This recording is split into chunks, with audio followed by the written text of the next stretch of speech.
사울과 다윗의 쫓고 쫓기는 싸움의 결말이 궁금하지 않으십니까? 오늘 제목이 다윗과 사울의 마지막 만남입니다. 그렇다면 오늘 이 둘의 싸움의 결말이 나겠구나 하고 기대를 하실 것 같습니다. 과연 그럴까요? 사울은 다윗을 끝까지 쫓아가서 죽이려고 하는 사냥꾼이었으며, 반대로 다윗은 사울을 죽일 기회가 있었음에도 결코 죽이지 않고 끊임없이 피할 길을 찾아야 하는 쫓기는 사냥감이었습니다. 이 둘 사이의 이러한 관계가 지금까지 우리가 살펴본 다윗 이야기에서 딱 한 번 뒤바뀐 적이 있었습니다. 그것은 24장에서 엔게디 동굴 속에서였습니다. 그리고 오늘 이 둘의 마지막 만남에서 또 한 번 역전이 일어나는 것을 보게 됩니다. 즉 사울은 사냥감이 되고 다윗이 사냥꾼이 됩니다. 자세한 것은 곧 살펴보도록 하겠습니다. 26장의 내용은 우리가 살펴보겠지만은 24장과 비슷하다고 지난주에 제가 25장 하면서 구조적으로 말씀을 드렸습니다. 그렇다면은 왜 24장과 비슷한 이야기를 다시 한번 기록하였을까요?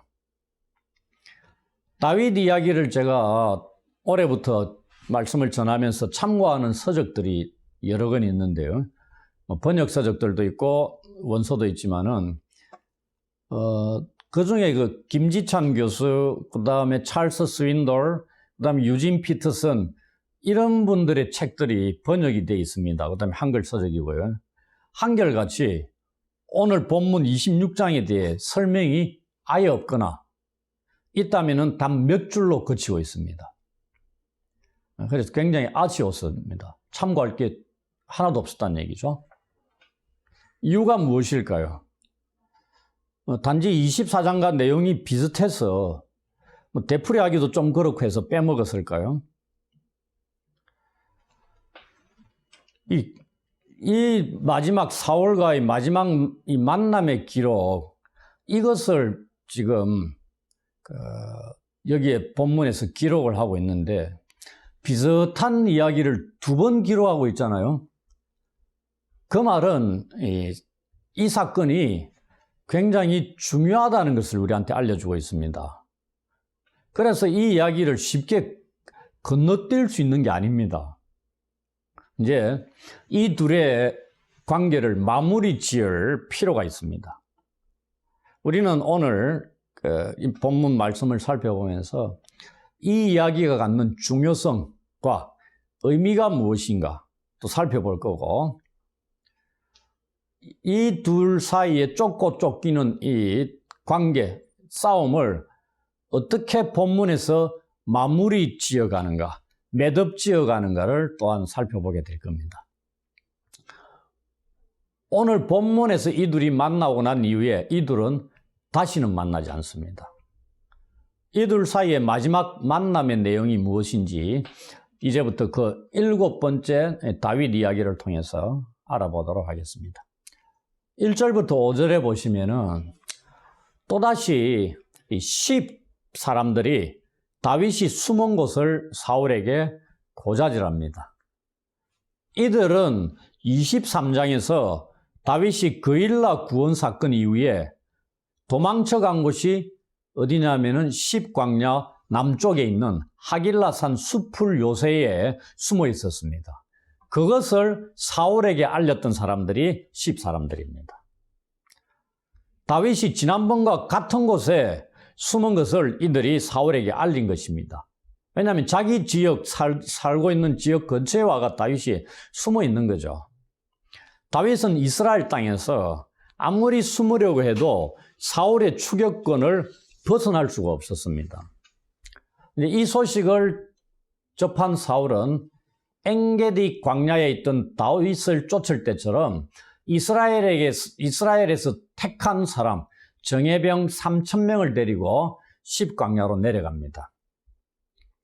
다윗은 하길라 산에 숨어 있습니다. 산에.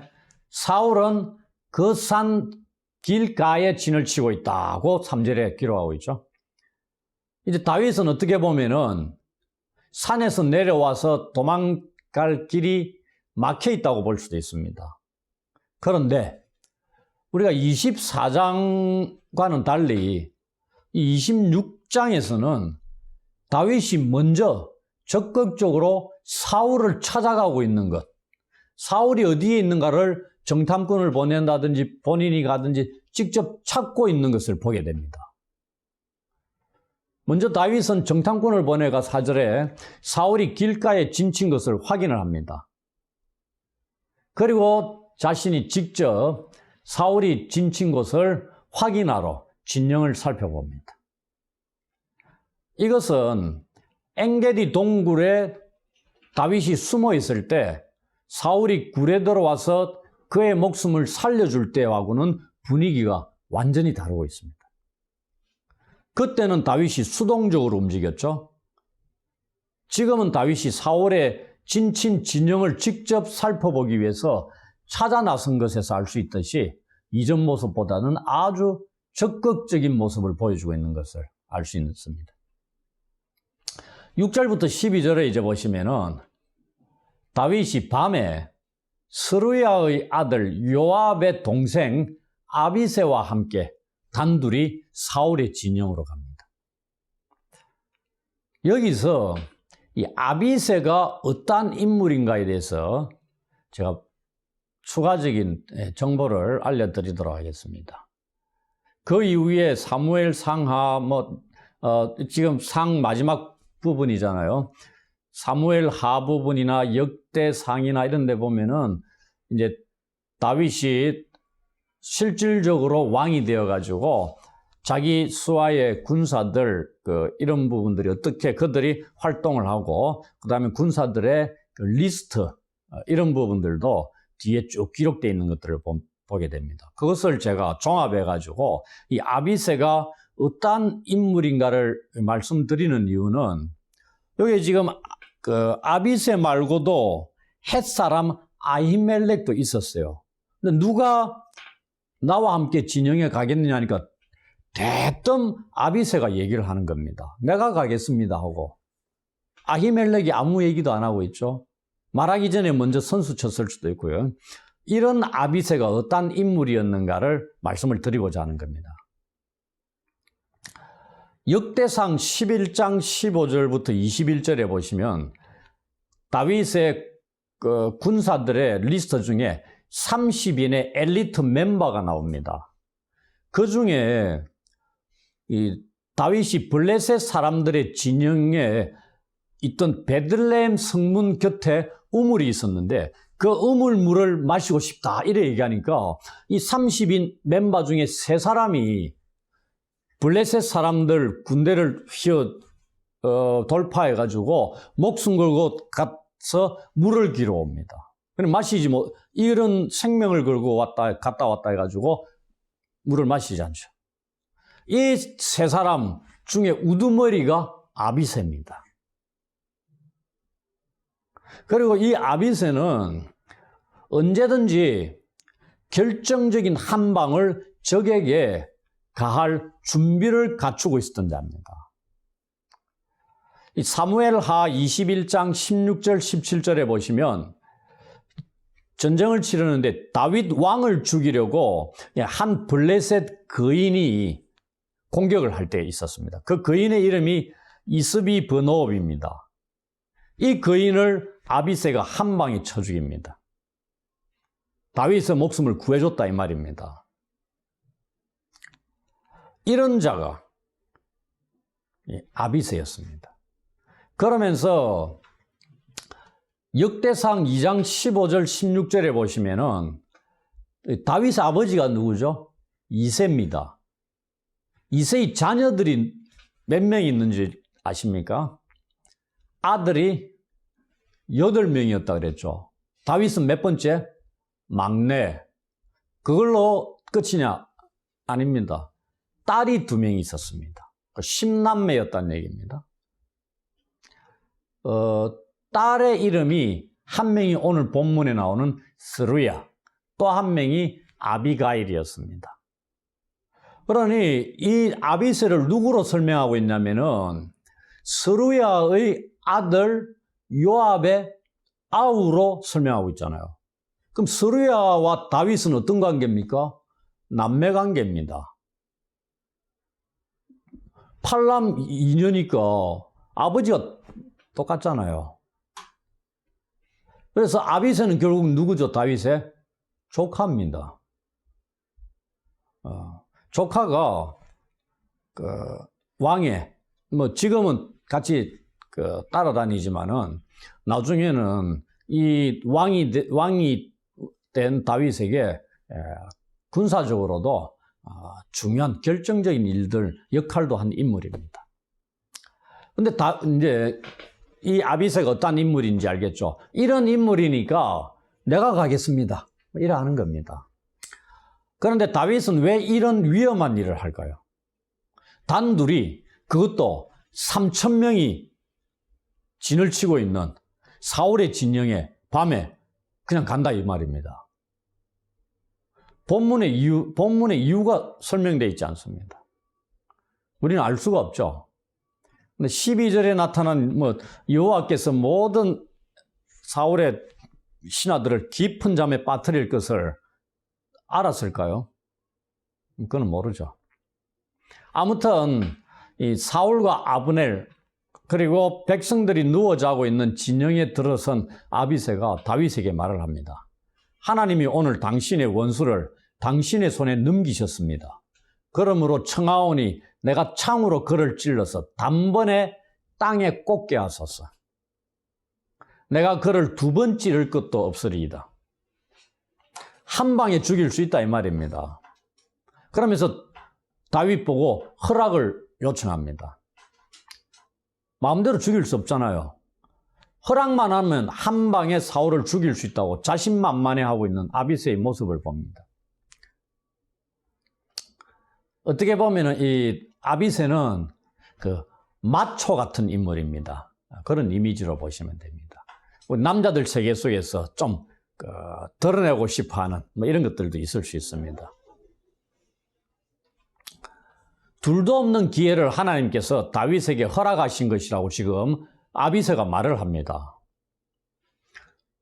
또 한 번 사울은 자는 가운데 죽을 수밖에 없는 위기에 처해 있습니다. 그의 죽음은 완전히 다윗의 말 한마디에 달려 있습니다. 그러면은 다윗이 아비새에게 무엇이라고 말을 했을까요? 다윗은 아비새에게 3가지를 말하고 있습니다. 첫째는 사울을 죽이지 말라는 것입니다. 누구든지 손을 들어서 여호와의 기름 부음 받은 자를 치면 죄를 짓는 것이 되기 때문입니다. 공을 세우기 위해서든 다윗 대신에 피 흘리는 일을 대신하기를 원해서든 여호와로부터 기름 부음을 받은 자 죽이는 일을 해서는 안 된다는 것을 다윗이 말하고 있는 겁니다. 둘째, 사울은 다윗이 알기를 다른 방법에 의해서 죽게 될 것이라고 말하고 있는 겁니다. 그게 뭐냐? 여호와께서 살아계심을 두고 맹세합니다. 그 말은 뭐죠? 확실하다는 얘기입니다. 다윗의 말을 한번 들어보십시오. 여호와께서 그를 치시리니 혹은 죽을 날이 이르거나 또는 전장에 나가서 망하리라 하는 것입니다. 다윗이 이걸 어떻게 알았을까요? 여호와께서 살아계심을 두고 맹세한다는 것, 이렇게 맹세한 내용이 이겁니다. 그대로 이루어지죠. 여호와께서 그를 치실 것이라는 얘기입니다. 성경에 여호와께서 치신 사람들 여러 봤죠, 우리가. 이미 지난주에 누구였습니까? 나발, 여호와께서 치신 자입니다. 그 다음에 앞으로 살펴보게 되겠지만 사무엘하 12장 15절에 우리아의 아내 누구죠? 밧세바입니다. 다윗이 임신하게 만든 겁니다. 그 밧세바가 임신한 그 아이를 출산을 합니다. 그런데 여호와께서 치셔서 그 아이 죽게 합니다. 그 다음에 역대상 13장 10절 보시면은 법궤를 이동하는, 수레에 싣고 법궤를 이동하는데 짐승이 벌쩍 뛰니까 누가 잡아요? 웃사가 법궤를 손으로 탁 잡습니다. 그때 여호와께서 웃사를 치십니다. 그러니까 이런 일들이 성경에 나옵니다. 그러니 다윗이 여호와께서 그를 치실 것이다. 그래서 죽을 날이 이르거든. 이거는 자연사 할 수 있는 겁니다. 근데 죽는 게 앞당겨질 수도 있다는 얘기죠. 또 하나는 전쟁에서 전사할 것이라는 것을 얘기합니다. 이것 우리가 곧 살펴보게 될 31장에 사울과 그 자녀들이 전쟁터에서 전사를 합니다. 죽죠? 이게 성취되고 있는 걸 보게 됩니다. 왕에게 치명적인 한 방을 가할 권리를 가진 분이 누구다고요? 유일한 분이 계시는데 여호와시다는 것을 말씀하고 있는 겁니다. 사람이 죽일 수 없다 이 말입니다. 우리는 죽이면 안 된다는 얘기입니다. 그러니 이것도 우리 손으로 사울을 죽여서는 안 되는 두 번째 이유입니다. 하나님이 세우신 자에 대한 심판은 온전히 하나님의 손에 맡겨야 한다는 것을 우리에게 알게 하는 말이기도 합니다. 그래서 우리는 하나님이 세우신 자를 어찌해야 된다, 저찌해야 된다고 입에 담는 것조차 금해야 한다는 겁니다. 그것을 말하는 겁니다, 다윗이.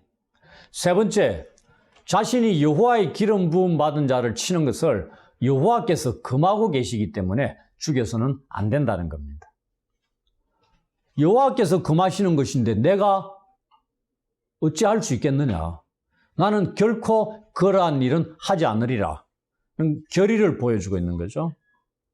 대신에 다윗은 아비새에게 사울의 창과 물병만 가지고 가자고 했습니다. 여기서 창은 머리맡에 꽂아놓고 자고 있는 겁니다. 창은 항상 사울 곁에 있던 겁니다. 그것으로 이전에 우리가 봤죠. 다윗을 벽에 박기 위해서 던졌던 거예요. 던지는 데 사용된 게 이 창입니다. 이러한 창은 사울의 삶의 모든 면에 있어가지고 하나의 방어 도구고, 그 다음에 안전의 요소고, 그 다음에 분노의 표현으로 사용된 도구였고, 권위의 상징으로 드러난 역할을 했던 게 창이었습니다. 이걸 가져가는 겁니다. 그래야 다윗은 사울의 머리 곁에서 창과 물병만 가지고 떠나갑니다. 이것을 아무도 보거나 눈치채지 못했다. 깨어있는 사람 하나 없었다. 이래 되어 있습니다. 3,000명의 사울의 사람들이 전부 다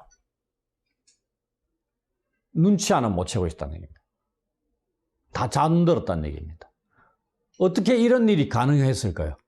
전쟁터에서 3,000명이 동시에 깊은 잠에 빠져들었다는 얘기입니다. 나오죠. 여호와께서 그들을 깊이 잠들게 하셨으므로 그들이 다 잠들어 있었기 때문이라는 얘기입니다. 하나님께서 깊이 잠들게 하신 게 성경에 몇 번 나옵니다. 혹시 기억나십니까? 창세기 2장 21절. 아담을 깊은 잠에 빠뜨리고 갈빗대에서 하와를 만드는 그 일을 하실 때 깊은 잠에 빠지게 했습니다. 또 하나는 창세기 15장 12절에 아브라함과 언약을 맺을 때 아브라함을 깊은 잠에 빠져들었다. 뭐 이런 얘기가 나옵니다. 아무튼 이 깊은 잠이 하나님께서 개입하셔서 그 사람들이 깊이 잠들게 된 이 현상, 이 사건 때문에 사울의 사람들이 다윗이 그 진영 사울 곁에 왔다 가는 것조차 전혀 눈치채지 못했다는 얘기입니다. 다윗이 이걸 알았을까요? 성경에서는 노 코멘트 하고 있기 때문에 잘 모르겠습니다만 저도 정확한 답을 드리기는 어렵습니다. 그러나 이처럼 엄청나게 대담한 행위 아닙니까? 단 2명의 사람이 3,000명이 진을 치고 있는 그것도 왕의 자리에 간다는 거. 아무리 밤이라 해도 아무나 할 수 있는 게 아니죠. 이게 가능했던 게 여호와의 도우심이 있었기 때문이라는 얘기입니다. 다윗은 이 사실을 알지 못했습니다. 여호와께서는 사울과 그 3,000명의 군사들을 모두 깊이 잠들게 하심으로 다윗을 안전하게 지키셨습니다. 반면에 사울은 궁지에 빠뜨리셨죠. 그리고 다윗 앞에서 무능하게 만드셨습니다. 말 한마디에 죽을 수밖에 없는 그러한 위기에 처하게 하셨다 이 말입니다. 이렇게 숨어서 다윗과 함께 하시는 여호와를 통해서 우리가 알 수 있는 것은 다윗은 언제나 승리한다는 것입니다. 앞으로 우리가 계속 살펴보게 될 것입니다. 다윗 이면에 숨어 계셔서 그의 삶의 길을 언제나 감싸고 지키시고 인도하시는 하나님이 계시기 때문에 가능하다는 것입니다. 이제 13절부터 16절까지 보도록 하겠습니다. 이 단락에서 우리는 다윗이 엥게디 동굴 속에서 사울을 살려준 5번째 다윗 이야기와 오늘의 이야기가 다른 면이 어떠한 것인가를 발견할 수 있습니다. 내용이 유사하다 해가지고 제가 참고하고 있는 서적들에서 설명조차 하지 않고 건너뛰었다고 말씀을 드렸죠. 근데 내용이 비슷하면서 다른 것들이 있습니다. 그리고 이 내용은 빼먹어서는 안 되는 내용입니다. 엥게디 동굴에서 다윗은 사울의 겉옷자락을 뵙니다. 그리고 마음에 찔려 합니다. 그리고 자신이 행한 일을 나중에 동굴을 빠져나간 뒤에 사울이 나간 뒤에 자기 친들도 나와서 누구한테 얘기하죠? 사울에게 알립니다. 직접. 근데 오늘 본문 보십시오. 창과 물병 가지고 왔다고 다윗이 마음에 찔려하고 있습니까? 그런 기록 없습니다. 그 다음에 사울 왕에게 직접 얘기하고 있습니까? 아니요. 사울의 신하이자 넬의 아들 군사령관인 아브넬을 끌어들여서 아브넬에게 백성들에게 말을 하고 있습니다.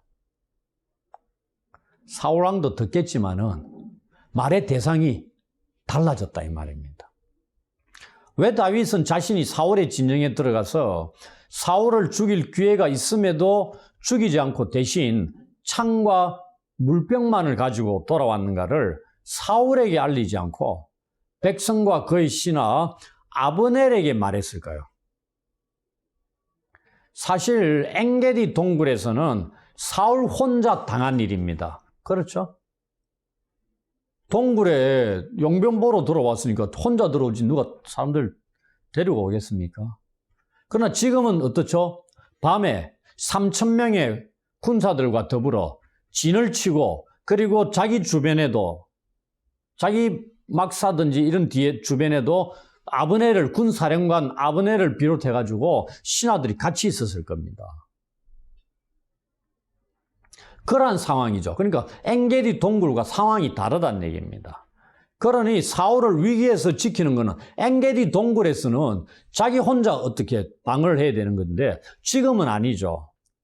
사울 왕을 지키는 위기에서 지키는 것은 군사령관인 아브넬의 책임입니다.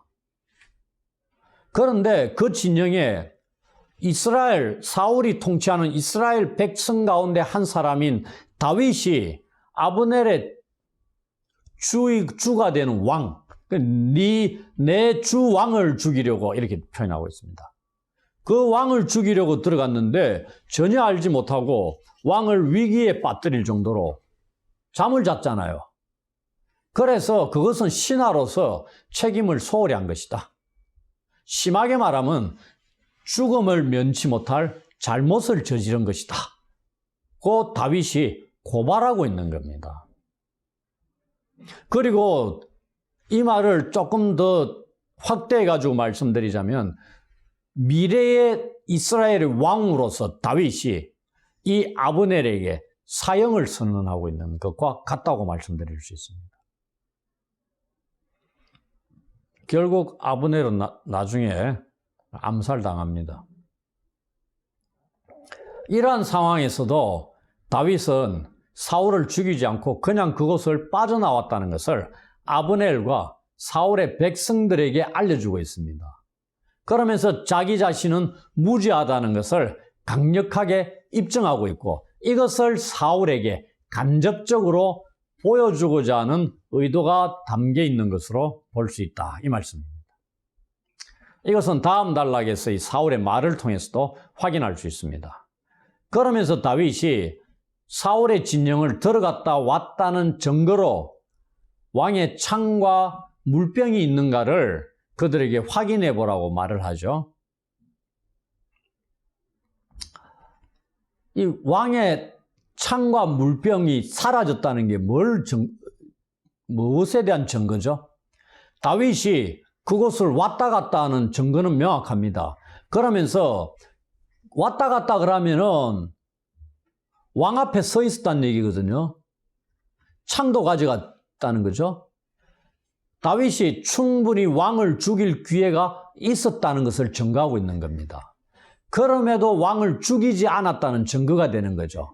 그러니 다윗이 무죄하다는 증거가 되는 겁니다.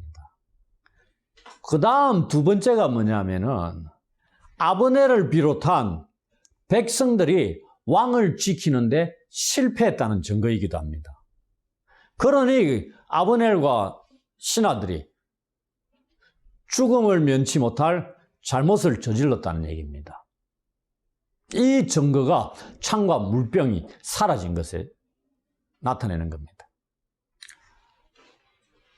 17절부터 이제 마지막 절까지 보시면은 이제 다윗이 이렇게 큰 소리로 외쳤다 그랬죠? 그러니 사울이 그의 말을 듣지 않을 수 있습니까? 당연히 들었겠죠. 그 소리의 주인이 다윗임을 사울이 깨닫습니다. 그러면서 뭐라고 얘기하냐면 내 아들 다윗아 이것이 내 음성이냐 이렇게 확인합니다. 여기서 사울이 다윗을 또 내 아들로 부르고 있습니다. 내 아들을 한 번 부르는 게 아니고요. 17절 내 아들 부르면서 21절, 25절에 세 번에 걸쳐서 사울은 다윗을 내 아들로 부르고 있습니다. 다윗은 반대로 사울을 뭐라고 부르죠? 엔게디 동굴 밖에서는 다윗이 사울을 뭐라고 불렀어요? 내 아버지여 이렇게 불렀습니다. 근데 오늘 본문에서는 내 주 왕이여 이렇게 부릅니다. 최대한의 신하로서 자기는 종으로 표현하고 있습니다. 존경을 담은 말투로 사울을 부르고 있습니다. 그러면서 18절부터 20절에 걸쳐 길게 말을 이어갑니다. 다윗의 말에서 사울을 부르는 칭호들을 보시면은 어떤 것들이 있냐면은 내 주 왕, 내 주, 내 주 왕, 이스라엘의 왕 이렇게 부르고 있습니다. 철저히 자기 자신을 뭘로 표현하죠? 왕의 신하로 표현하고 있습니다. 종으로 표현하고 있습니다. 사울에 대한 충성을 담고 말을 하고 있다 이 얘기입니다. 그에게 어떠한 악도 행하기를 원치 않고 있음을 알 수 있습니다. 이제 다윗이 사울에게 길게 말한 내용이 무엇인가에 대해 말씀을 드리겠습니다.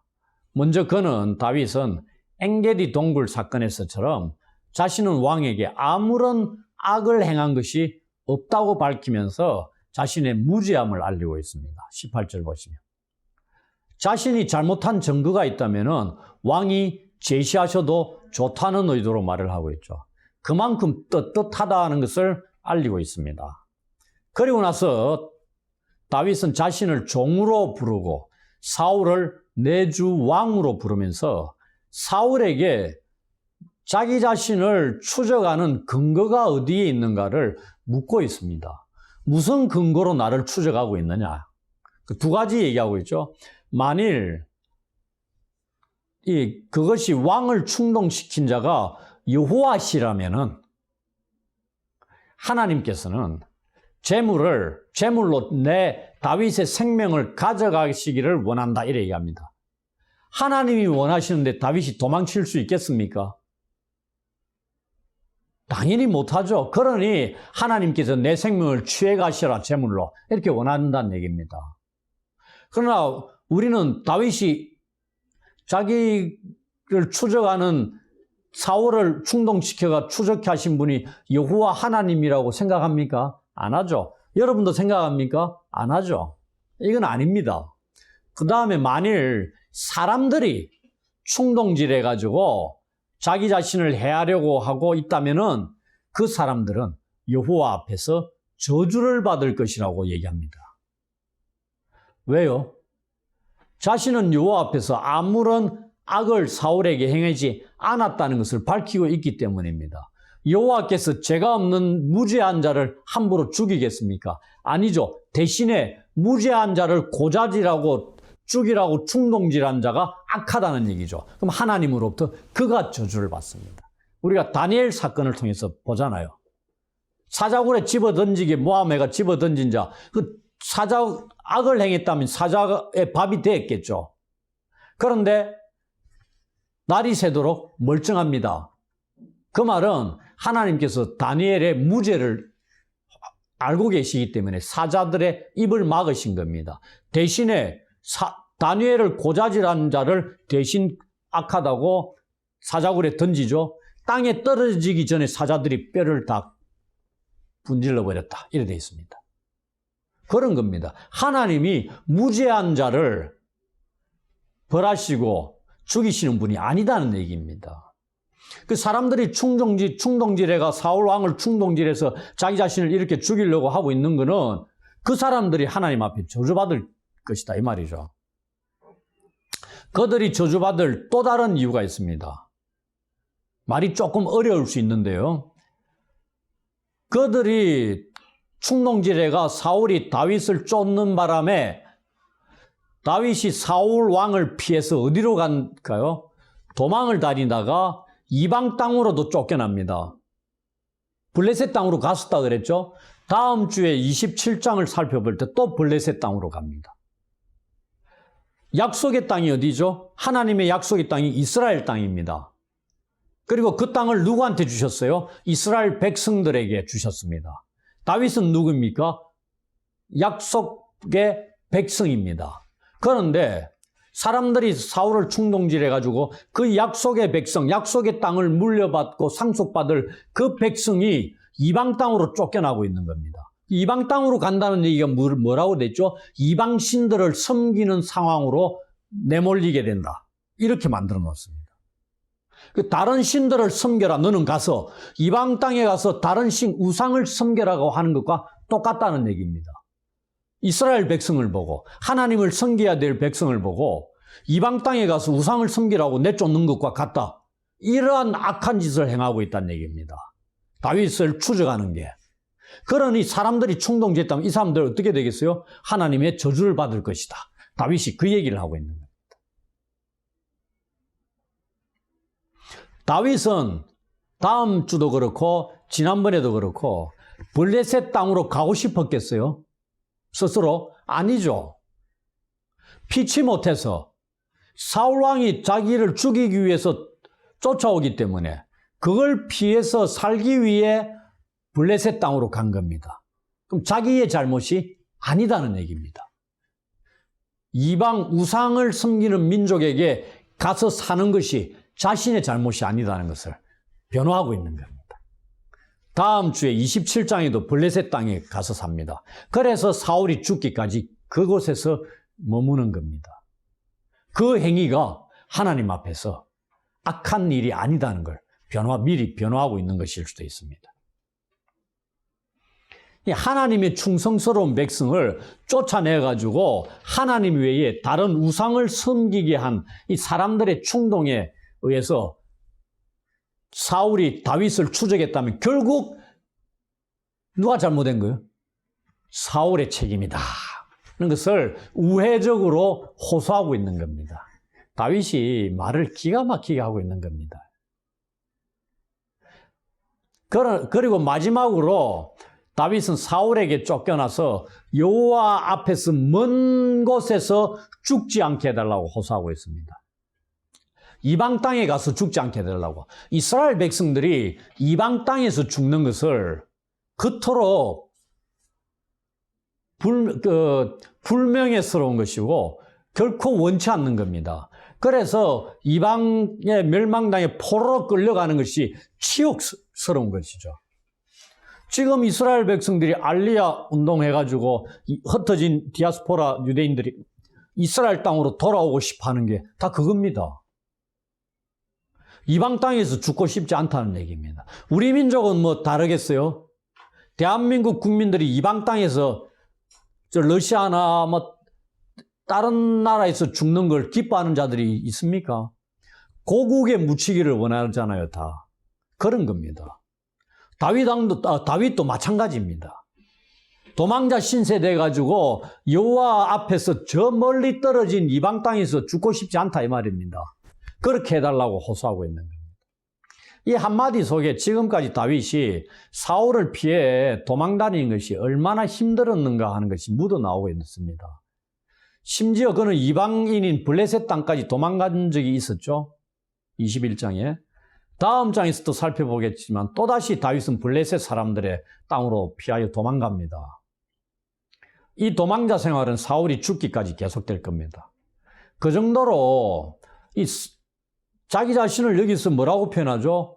한 벼룩과 같은 존재다 이렇게 얘기합니다. 그러한 자신을 사울이 추격하는데 어떻게 추격하고 있다고요?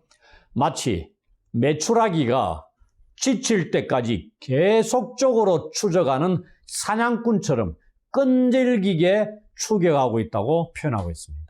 근데 무엇을 잡기 위해서? 벼룩과 같은 자를 잡기 위해서.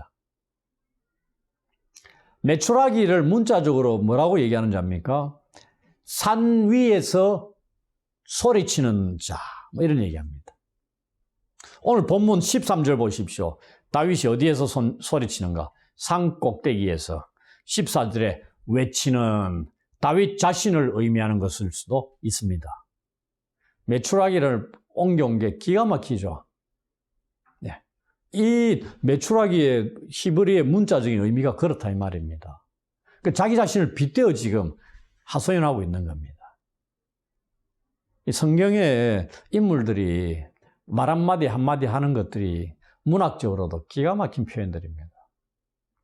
자신의 신세가 이렇다는 것. 이런 자를 사울이 내가 지쳐가지고 쓰러져가 그냥 사냥꾼에게 잡힐 때까지 나를 추격하고 있었다 이 말입니다.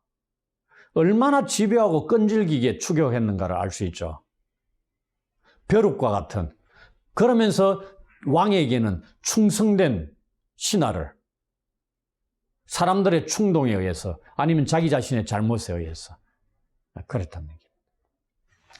이 말을 마치자 다윗이 사울이 응답합니다. 그의 첫 마디가 뭐죠?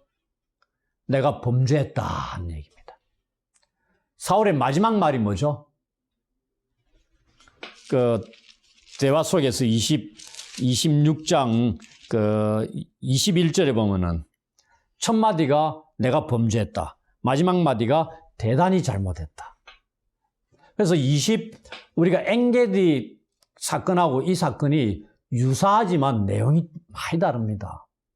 사울이 자기 자신의 잘못을 인정하는 것도 24장에 가서 한번 보십시오. 동굴 속에서 위기를 벗어나고 얘기하는 거하고 오늘 본문에서 자기 자신의 과오를 철저히 인정하는 거하고 깊이가 다릅니다. 이게 어떤 위치라고요? 다윗과 사울의 마지막 만남의 시간들입니다. 그리고 사울의 다윗 추격의 결말 부분입니다. 그러니 뭔가 이야기가 종결이 돼야 되겠죠? 그럼 쫓는 자 입장에서도 뭔가 마무리를 짓는 게 필요하죠? 자기의 고백을 통해서 다 드러나고 있습니다. 그 얘기입니다. 그래서 이 본문이 중요하다는 얘기입니다. 철저히 지금까지 행해왔던 다윗 쫓기의 모든 과오가 내 탓이다 하는 것을 사울이 인정하고 있는 겁니다.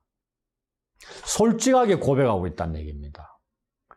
자기 자신의 잘못이 하나님 탓도 아니고 나를 충동질한 사람 탓도 아니고 철저히 자기 자신에게 있다는 것을 알리고 있는 겁니다. 두 번째로 뭐라고 얘기하고 있죠? 다윗이 자신의 생명을 또 한 번 귀하게 여겨서 살려준 것. 알고서 사울이 다윗에게 뭐라고 얘기해? 돌아오라 얘기합니다. 어디로 돌아오라는 얘기입니까? 돌아오라는 말에 담겨 있는 의미가 뭐죠? 이방 땅으로 가지 마라 이런 것일 수도 있고요. 이전에 있었던 왕궁으로 돌아오라 뭐 이런 것일 수 있죠. 그런데 이 요청은 다윗이 거절합니다. 거절한 건 어떻게 하냐? 27장에 블레셋 땅으로 도망을 가잖아요. 그 다음에 내가 다시는 너를 해하려 하지 아니하리라. 사울의 고백입니다. 그러면서 이 말에 걸맞게 27장에 블레셋 땅으로 갑니다. 그래서 사울이 다시는 다윗 쫓기를 멈춥니다. 그만둔다고 나옵니다. 이 말이 그대로 이루어지죠. 그러면서 다시 사울은 지금까지 다윗을 쫓은 것은 어리석은 짓이었다. 그리고 대단히 잘못된 것을 또 한 번 인정하고 있습니다. 24장의 엔게디 동굴 사건에서는 철저히 자기 자신의 과오를 잘못을 인정 안 했어요. 여기서는 자기의 잘못을 철저히 인정하고 있습니다. 2번씩이나 자기 생명을 살려준 다윗 앞에서 사울은 21절의 첫 구절과 마지막 구절의 말을 자신의 죄를 인정하는 고백으로 표현하고 있다는 얘기입니다. 거의 막바지 마무리 결말이 느껴지십니까? 이렇게 끝난다는 얘기입니다. 사울의 자기 자신의 죄를 고백하는 이것을 통해서 이 둘의 관계에서 누가 옳은 자고 누가 그른 자인가를 사울 본인의 입으로 확정 짓고 있음을 봅니다. 결론이 났다 이 말입니다. 원래 쫓는 자와 쫓기는 자는 쫓기는 자가 죄인입니다. 그렇죠? 쫓기는 자가 의인일 수도 있는데 다윗과 같이 일반적으로 우리가 형사가 죄 지은 사람 쫓는 거죠. 죄 지은 사람이 형사를 쫓아요? 아니잖아요. 근데 오늘 본문에 뭐라고 사울의 고백을 통해서 알 수 있냐? 쫓는 자가 틀렸고 잘못됐고 하나님 앞에서 쫓기는 자가 하나님 앞에서 의롭다는 것을 쫓는 자의 입에서 인정하고 있다 이 말입니다. 결론이 났다는 얘기죠. 사울의 말을 들은 다윗이 돌아오라는 초청은 무시합니다. 대신에 소년을 보내서 창을 가져가라고 말을 합니다.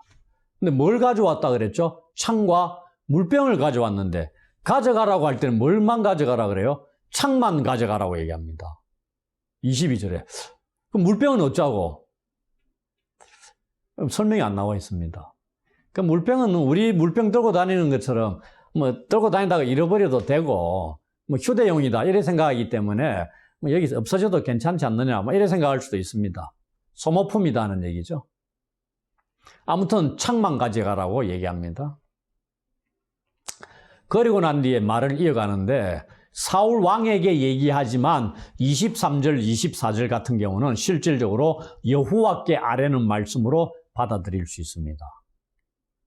다윗이 사울에게 하는 마지막 말입니다.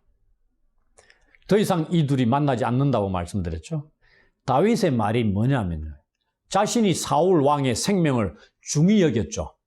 여호와의 기름 부음 받은 자 죽이기를 원하지 않았죠. 이게 뭘 근거로 무엇을 쫓아서 다윗이 그렇게 했느냐? 공의와 신실을 따라서 행한 것이다 고 얘기합니다.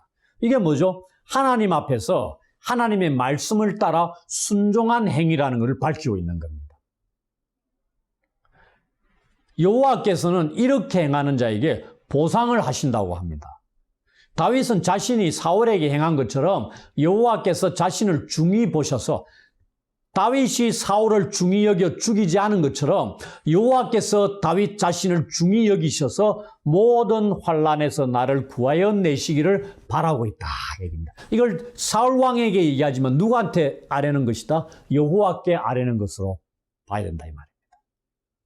이게 자신의 행위에 대한 여호와의 보상으로 기대하는 겁니다. 구원과 관련된 우리가 믿음으로 구원받는다 이게 위배되는 겁니까? 아닙니다. 그러면서 다윗의 마지막 말이 뭐냐면 자신의 결백에 대한 입증입니다.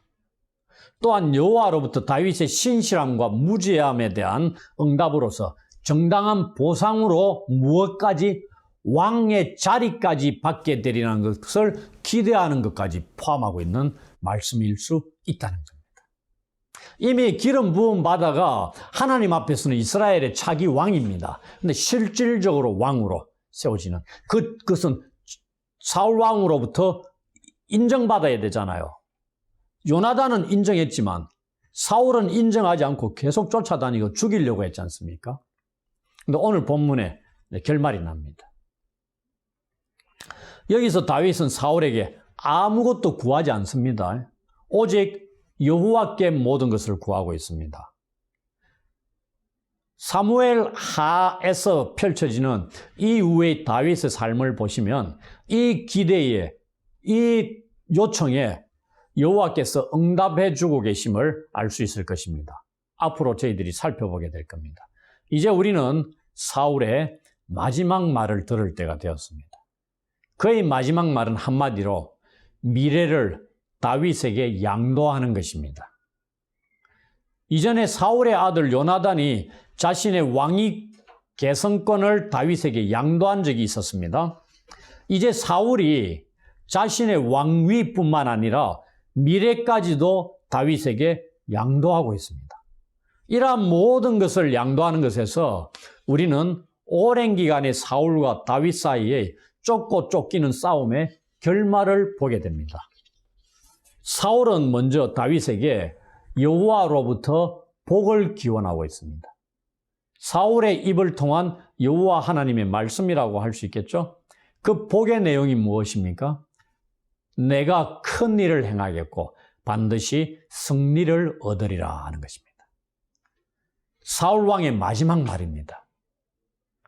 혹자는 이 구절을 사울의 태위와 다윗이 준비된 그릇으로서 신속하게 권력을 포착할 수 있는 길이 준비되게 하는 것으로 설명하고 있습니다. 그래서 이제 사울 왕으로부터 왕위를 넘겨받는 거라는 얘기입니다. 이러한 서로의 말들을 주고받은 후 다윗은 자기 길로 가고 사울은 자기 곳으로 돌아가면서 이 둘의 마지막 만남은 끝을 맺게 됩니다. 이제 이 둘은 다시는 만나지 못합니다. 기나긴 쫓고 쫓기는 자로서의 서로의 고단했던 삶이 마무리되고 있습니다. 그러나 다윗에게는 아직 도망자로서의 삶이 좀 더 남아 있습니다. 우리는 그것에 대한 이야기를 다음 시간에 계속해서 이어가도록 하겠습니다. 이제 오늘의 이야기를 마무리하겠습니다. 이 다윗의 삶에서 우리는 그에게 기름을 부으신 여호와께서 항상 함께 하고 계신다는 것을 볼 수 있습니다. 그리고 하나님의 뜻을 하나님께서 반드시 이루어 가신다는 것을 또한 알 수 있습니다. 그것이 우리 눈에 보이든 보이지 않든 우리는 그 사실을 믿고 살아가야 할 것입니다. 다윗은 자신을 쫓는 자를 죽일 수 있는 기회가 있음에도 불구하고 하나님의 역할을 결코 대신하지 않습니다. 하나님이 하실 일은 온전히 하나님께 맡기고 자신에게 악을 행하는 자에 대해서 끝까지 선으로 대응하는 것을 봅니다. 그리하여 힘들고 어려운 일들이 오래 지속될지라도 그것을 인내하고 감수하는 자세를 지켜가는 다윗을 우리는 오늘 배워야 할 것입니다.